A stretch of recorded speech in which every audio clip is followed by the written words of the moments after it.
Hello everyone, कल हम लोगों ने देखा था मैकबेथ पार्ट 1, जिसमें हम लोगों ने स्टोरी को वहाँ तक एंड किया था कि विचेस का 2 भविष्यवाणी पूरा हो चुका था।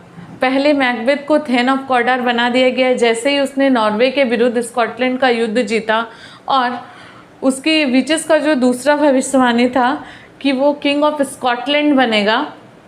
जैसे ही किंग डंकन को मैकबेथ और लेडी मैकबेथ ने मिल के मार दिया था, तो उस समय उसे किंग ऑफ स्कॉटलैंड भी बना दिया गया, क्योंकि उस समय उस सत्ता में कोई था नहीं। उनके दोनों बेटे भी भाग चुके थे किंग डंकन के, इस डर से कि अब बारी हमारी है, जिसने मेरे पिता को मारा है अब हो ना हो वो हम दोनों को भी मार देगा सत्ता की लालच में। इसलिए वो दोनों भाग के इंग्लैंड चले गए थे।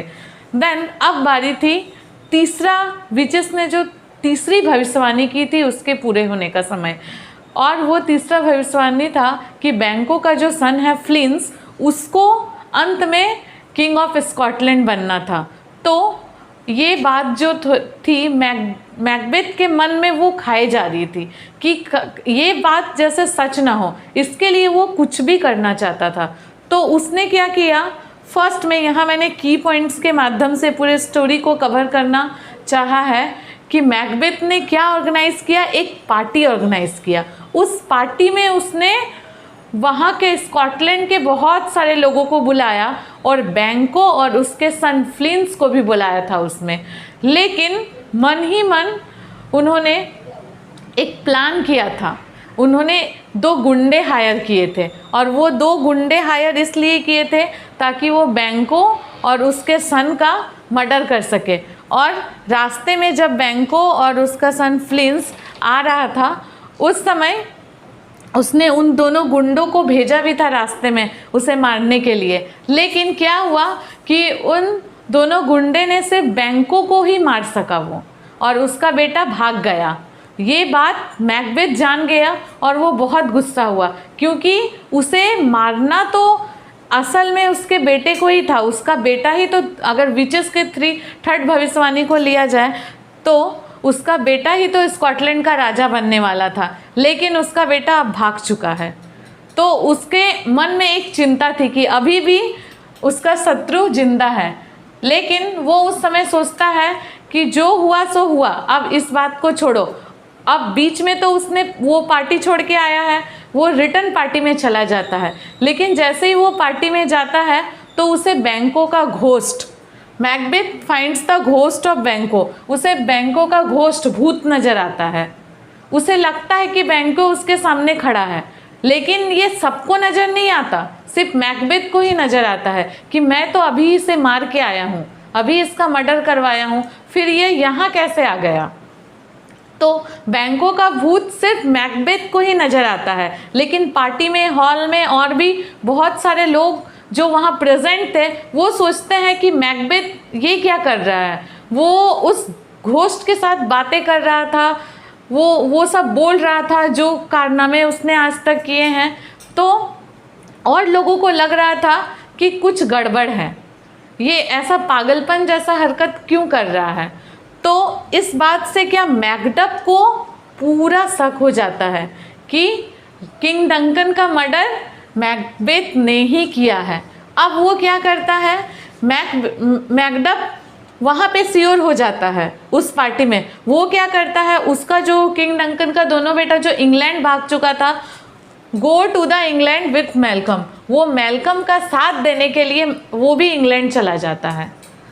वो इंग्लैंड क्यों चला जाता है, ताकि वो वहाँ जाके एक आर्मी तैयार कर सके, एक सेना तैयार कर सके, और उस सेना की मदद से वो मैकबेथ के ऊपर अटैक कर सके और स्कॉटलैंड को जीत सके। वहाँ इंग्लैंड में मैकडफ और मैल्कम दोनों मिलके एक बहुत बड़ा सेना तैयार कर लेते हैं। उस सेना के मदद से वो मैकबेथ को मारना चाहते हैं।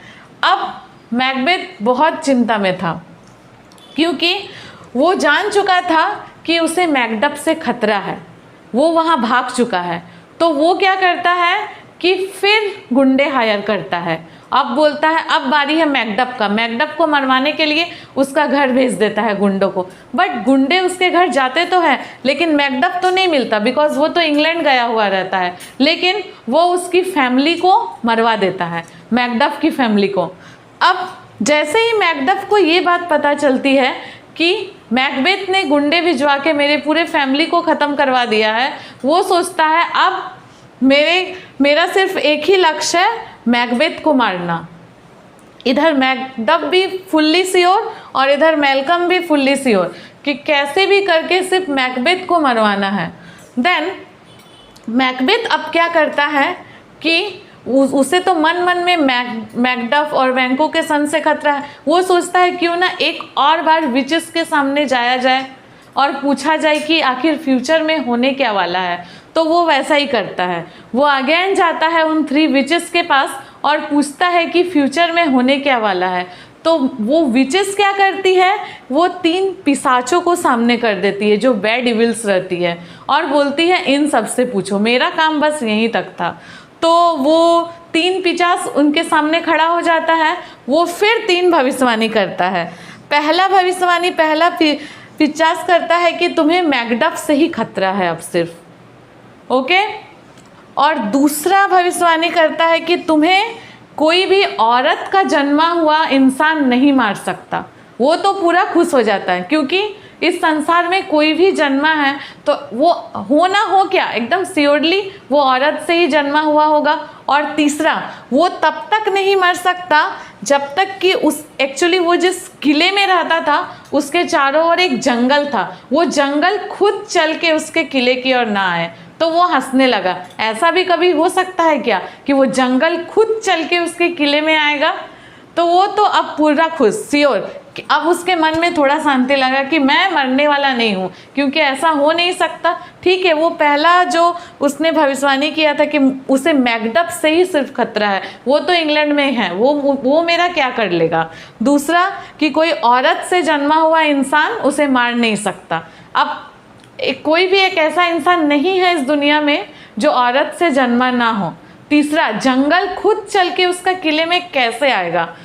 तब वो सोचता है जब मुझे ये 3 बातें पता ही चल गई है तो क्यों ना मैं वो बैंको का सन जो स्कॉटलैंड का राजा होने वाला था, जो आप लोगों ने पहले भविष्यवाणी की थी, उसके बारे में भी पूछ लूँ। तो वो पूछता है उस विचेस से कि आपने जो 3rd भविष्यवाणी की थी कि बैंको का सन वो स्कॉटलैंड का राजा होने वाला है, तो अब उसका क्या, वो क्या राजा बनेगा मेरे स्थान पे कि नहीं। जैसे ही वो ये सवाल पूछता है वो सारे चुड़ैल सारे पिशाच गायब हो जाती है, उनका उन्हें आंसर ही नहीं मिलता मैकबेथ को। अब मैकबेथ को क्या, Macbeth wants to murder Macduff. अब मैकबेथ चाहता है कि किसी भी तरह मैं मैकडफ को अगर मार लूँ तो मेरे ऊपर से सारे खतरे टल जाएंगे। बट वो तो इंग्लैंड में गया हुआ रहता, वो बहुत कोशिश करता है मारने के लिए लेकिन वो नहीं मार सकता। वो उतने ही में वो बहुत सारे अपने सेना वो भी तैयार करता है किसी भी तरह मैकडफ को मारने का। उसे खबर आता है कि उसकी जो वाइफ थी लेडी मैकबेथ वो मर चुकी है। अब पूरे किले में एक आतंक का माहौल फैल गया था कि वो मरी तो मरी कैसे, क्योंकि कुछ ही समय पहले खबर आया था कि उन्हें नींद में चलने की बीमारी हो गई है। और लेडी मैकबेथ को ऐसे लग रहा था जिस समय उसने वो खंजर किंग डंकन को मारा था कि उसके हाथ सब समय खून से रंगे हुए हैं। वो जितनी बार, एक्चुअली उसके हाथ में खून है नहीं, बट वो बार बार पानी से अपने हाथों को धो रही थी। फिर लग रहा है कि मेरे हाथ में अभी भी खून है, फिर धो रही है, फिर भी उसे लग रहा है, एक्चुअली उसे पश्चाताप हो रहा है कि मैंने किसी का मर्डर किया है और उसका हाथ अभी तक धुल नहीं रहे हैं। तो उसे कुछ नींद में चलने की बीमारी, और ये वहाँ पे इस तरह की अफवाह भी फैल गई थी कि उन्होंने, लेडी मैकबेथ ने सुसाइड किया है। अब हो ना हो जो भी हो, लेडी मैकबेथ तो अब मर चुकी है। इस बात को सुन के मैकबेथ पूरा टूट जाता है कि अब मैं अकेले क्या करूँगा, क्योंकि पूरा करता धरता तो लेडी मैकबेथ ही थे। उन्हीं ने तो मैकबेथ को उकसाया था कि किंग डंकन को मारो।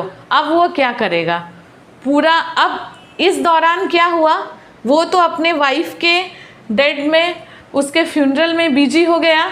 जितनी मैकबेथ की सेना थी आधे से अधिक उठ उठ के कहाँ चले जा रहे थे, मैकडफ और मेलकम के पास, उनकी मदद करने कि मैकबेथ सही में गलत है और ये दोनों सही है और मेलकम को ही, किंग डंकन के सन को ही स्कॉटलैंड का राजा होना चाहिए। तो सब उठ उठ के उनके पास जा रहे थे। अब देखिए, अब मैकडफ और मेलकम के पास तो एक विशाल सेना रेडी हो गया था, इधर से उधर से, वो उधर इंग्लैंड में भी बहुत दिन से सेना को रेडी कर रहे थे, उनके पास एक विशाल सेना रेडी हो गया था। अब पूरे किले को उन्होंने घेर लिया था। अब मैकडफ ने एक चाल सोची, अगर हम ऐसे ही जाएंगे तो हमारे सेना को, मैकबेथ को अंदाज़ा हो जाएगा कि हम कितने हैं। उन्होंने क्या किया, जिस जंगल में वो छुपे थे, इंग्लैंड से वो लोग आ चुके थे अपने सेना को लेके, जिस जंगल में छुपे थे सब पेड़ के टहनियों को काटना चालू किया और उस टहनियों को अपने आगे रखने लगे। ऐसे में जो मैकडफ की जो सेना थी और मेलकम की सेना, दोनों एक एक पेड़ लेके, पेड़ की टहनियों को लेके आगे बढ़ रहा था। ऐसे जैसे अगर पिक्चर के व्यू में दिखाया जाए तो ऐसा लग रहा था जैसे पूरा जंगल चल रहा हो। अब यहाँ जो उन्होंने तीसरी भविष्यवाणी की थी वो सच हो लगा। तो मैकबेथ ने इस चीज़ को फील किया, इस चीज़ को देखा कि सच में जंगल चल के आ रहा है मेरे किले की ओर। फिर भी वो इतना तानाशाही बन चुका था, इतना अपने आप में उसे घमंड हो गया था कि वो मैकडफ और मेलकम के सामने आने के बाद उसे पकड़ के बंदी बना के लाया गया, मैकबेथ को, उन लोगों के सामने कि तुम कैसे नहीं मरोगे। फिर भी बोलता है कि विचिस ने तो भविष्यवाणी की है, सेकंड भविष्यवाणी, कि कोई औरत से जन्मा हुआ इंसान मुझे नहीं मार सकता, तुम में से ऐसा है कोई? तो उस समय मैकडफ आगे बढ़ता है और बोलता है कि हाँ, मैं एक ऐसा इंसान हूँ जो मैं औरत से नहीं जन्मा हूँ। तो मैकबेथ उस समय हंसता है, ऐसा भी क्या हो सकता है, रियल में ऐसा भी क्या हो सकता है। एक्चुअली मैकडफ का जन्म हुआ था उसकी माँ के पेट को चीरने के बाद हुआ था। जैसे ही नॉर्मल डिलीवरी होता है उस तरह से उसका जन्म नहीं हुआ था। आजकल जिसे हम अपनी भाषा में बोलते हैं सिजेरियन डिलीवरी, उस तरह से हुआ था। तो उस डिलीवरी को हम नॉर्मल डिलीवरी से तुलना नहीं कर सकते। तो मैकडफ का जन्म हुआ था, उस समय के लिए ये एक आश्चर्य था। बट अगर हम प्रेजेंट सिनेरियो को देखें तो इसमें कोई आश्चर्य नहीं था। उस समय के लोग, ऐसे केसेस बहुत कम होते थे उस समय। तो मैकडफ उस समय एक ऐसा इंसान था जो सिजेरियन डिलीवरी से हुआ था। तो मैकडफ क्या करता है, आगे बढ़ता है और बोलता है कि लगता है आज तुम्हारा अंत मेरे हाथों ही होना है। तो वो मैकबेथ को मार देता है और इस तरह मैकबेथ का भी अंत हो जाता है। लास्ट में स्कॉटलैंड का राजा बनता है मेलकम, जो किंग डंकन का बड़ा बेटा था। इस तरह हम लोगों ने इस कहानी में देखा कि सभी सत्ते के लालच में कि मुझे राजा बनना है, मुझे राजा बनना है, एक दूसरे को मर्डर करवाने, स्पेशली मैकबेथ और लेडी मैकबेथ, वहाँ बैंकों को भी कोई चिंता नहीं थी, वो भी मारना चाहता था। बट लास्ट में मैकबेथ और लेडी मैकबेथ तो खुद ही सुसाइड कर ली और मैकबेथ को मरवाया गया और सत्ता एकदम असली हाथों में आ गई। जो उसका राइट हकदार था, किंग डंकन का बेटा मेलकम, उसके हाथों में आ गई। देन उसके बाद से वहाँ का शासन ठीक चलने लगा। सो इस कहानी से हमें इसका मोरल, कभी कभी इसका प्लॉट, कभी कभी कैरेक्टराइजेशन, स्पेशली कैरेक्टराइजेशन, अगर हम MCQ को छोड़ के सब्जेक्टिव की तरफ चले तो कैरेक्टर्स के ज़्यादा पूछे जाते हैं और उसमें मोस्ट इम्पॉर्टेंट है मैकबेथ, देन लेडी मैकबेथ, बैंक्यो, ये तीनों का कैरेक्टर स्केच मोस्ट इम्पॉर्टेंट। और अगर एक्सेप्शन में लिया जाए तो मैकडफ और मेलकम का भी आता है, but most important Macbeth and lady Macbeth. Then MCQ अगर हम देखें तो उसके लिए तो पूरा स्टोरी हो गया है। द नेक्स्ट वीडियो में I think 15 to 20 MCQ I will give you. और अगर फिर भी कहीं पे डाउट है तो please comment in my comment box.